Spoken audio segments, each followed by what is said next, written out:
So I've been using the iPhone 13 mini for about 6 months now after swapping from the iPhone 14 Pro. And you might be wondering, why the hell did you swap from the top of the line iPhone down to an iPhone that sold so poorly Apple literally cut it from its lineup? And it might sound super corny, but I'm simply in love with the size. And I talked about this in a previous video a couple months back, but in that video I spoke about why I swapped to this beautiful one-handed gem, a device. Now Apple's marketing is quite literally one of the best globally, which is why they do so well, and I find myself caught up in the hype year over year. And I mentioned it before in my last video, but I really like getting the new iPhone every year. It's just something that makes me happy. I don't spend my money on clothes, watches, and other stuff like I mentioned. Simply put, I love new tech. And I got a lot of comments saying that you guys do the same, which is pretty cool to see. Shout out to those people. This time though, unless they've made an iPhone 15 mini, I'm definitely going to be sticking it out with my iPhone 13 mini. And spoiler, obviously I'm going to be reviewing the iPhone 15 lineup when it does release. This is a tech channel after all, but day to day, I'm still going to be using my iPhone 13 mini, and it will be my main device. Today though, I do want to talk about why I won't be upgrading to the iPhone 15 Pro, and well, sort of a fanboy love letter review to the iPhone 13 mini. And I'm by no means trying to convince you to get an iPhone 13 mini, but this might just be your last chance to get it, since I don't think they'll be making it after this year. And I do want to give a huge thanks to Moft for sponsoring today's video, but more on them in a bit. Now for myself, to better understand why I'm so drawn to a tiny ass phone from 2021, I had to sort of think about what the iPhone is to me, and obviously it's much more than just a phone. For me, it's the camera I started filming this YouTube channel with, it's the alarm clock that wakes me up every morning, it's my entire music catalog, and it's also how I stay connected to my wife and kids. And for many of you, it's much more than just that, but when taking a look at the big picture, I always find myself in an endless upgrade cycle year over year. And I won't pretend like I don't get a fat dopamine hit each time I open up that new iPhone, but either the features and bells and whistles have either grown stale on the new iPhones, or simply the iPhone 13 is just perfect for me in every way. Well, not every way, there are some flaws which I will get into. And typically with the new iPhone, you have that glorious honeymoon phase with the new device,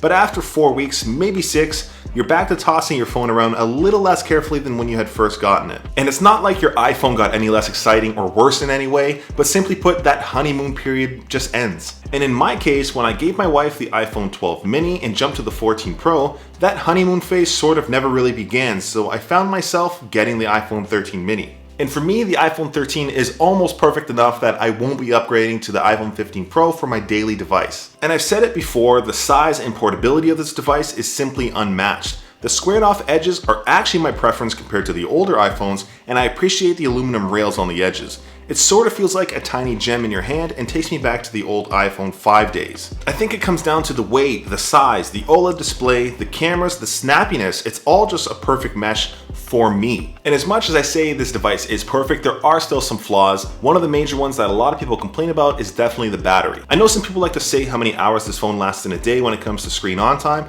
but to be honest, that changes every single day. For myself, I actually make it to the end of the day with over 30 or 40% left. With that though, I might just be working at my desk for the day. Not to mention, I usually have a charger wherever I go. And obviously if I start filming or playing any sort of games, I might just need to charge a little bit more in that day. And in my case, even months later, I'm still using the Snap Stand power set from channel sponsor Moft, which acts as both a portable Magsafe as well as a stand at my desk. When I'm at my desk, I really dig being able to take advantage of the new iOS 17 standby mode and still being able to take it with me for other uses. And even though the iPhone 13 mini does hold all my digital cards, I still need my ID and Costco card, which fits snugly into the Snap wallet. And if you're not shopping at Costco, you're straight up losing. The wallet and battery pack do stack separately as well if you need to, and the battery pack does have 4 tiny LEDs to show you how much juice you have left. And I will say, when my wife's iPhone 12 mini hit 80% battery health, we did opt to replace the battery as a whole instead of getting rid of the phone, and I'm probably going to be doing the same thing with my iPhone 13 mini. So even as your battery health does degrade, the Moft power set will still easily charge you through the day if you do need it. It can also charge things like AirPods,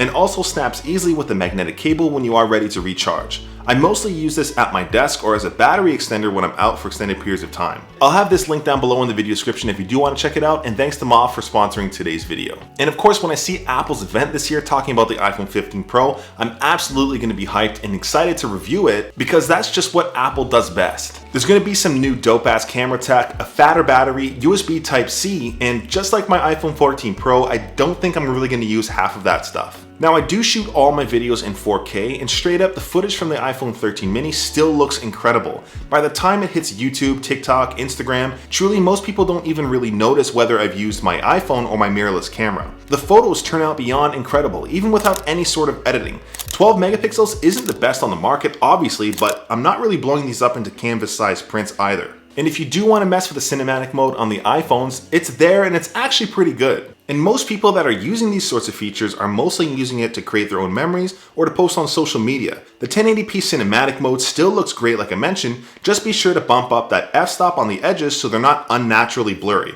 Obviously a better camera and all that would be sweet, but I've realized as a content creator, nobody really cares more than myself for how footage and photos look. And trust me, they're awesome. I don't think getting the iPhone 15 Pro will make my photos or videos that much better in a meaningful way. Now, when it comes down to how I use my phone, it's actually heavily influenced by the display size. And I can say having a smaller phone like this, it's actually hugely curbed my content consumption, which for me is actually a huge positive. Daily, I'm surrounded by screens. My desk setup, my iPad, my TV. I've got so many other ways to consume content when I need to. And I appreciate not being drawn to my iPhone 13 mini. That isn't to say the 5.4-inch display isn't good when you need it to be. I straight up throw down some Frozen for my toddler when we're at the doctor's office, or when I'm eating shredded cheese right from the bag at 3 a.m. and want to watch some shows. It is an OLED display too, so when it does come down to inky blacks and vibrant colors, it's just about unmatched. Again, that's going to be likely the same on the iPhone 15 Pro. Sure, it's only 60 Hz compared to the 120 you find on the 14 Pro, or even maybe higher on the 15 Pro, but once you've used it for like 30 minutes, it's not really something you notice. And of course, it could be a little bit brighter in the sun, but I've still found it totally usable. And with everything I've mentioned, I don't want to feel the need to use my phone to consume content just because it's bigger, faster, and brighter. And just in general, I actually appreciate using my phone a little bit less for consumption and having less dopamine hits from doom scrolling on socials, but hey, that just might be me. Now, every year the iPhones do get more powerful too, and Apple, being the geniuses they are, make it so that we need all that new power. The thing is, in my use case, I've realized the iPhone 13 mini is just as powerful for me as my iPhone 14 Pro was. Not in the sense of raw specs and power, but rather what I actually use my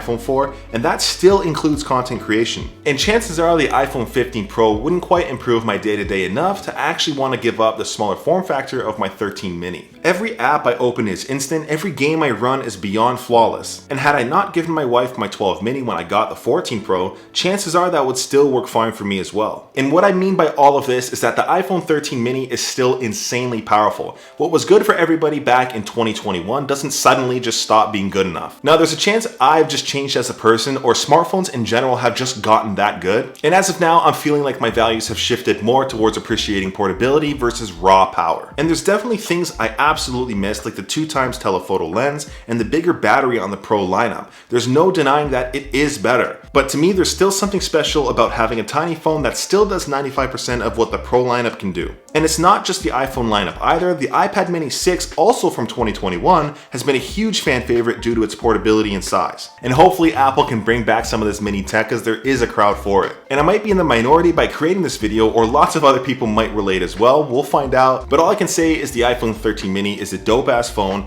and the 15 Pro easily will be as well. I'm absolutely pumped to still review the 15 Pro, but again, unless there's a 15 mini, I'll still be chilling with my 13 mini. And it's not often I get drawn into devices like this, but anything tiny and powerful just about wins for me. From the iPad mini to the MacBook Airs, and of course the iPhone mini. But what do you guys think? Am I absolutely blinded by my love for the 13 mini, or does it actually hold up well in 2023? Do you think the iPhone 15 Pro will be worth it? Either way, I will be reviewing it next month, so keep an eye out for that video, and I might just film it on my 13 mini. Anyways, I appreciate you guys watching till the end. Till next time.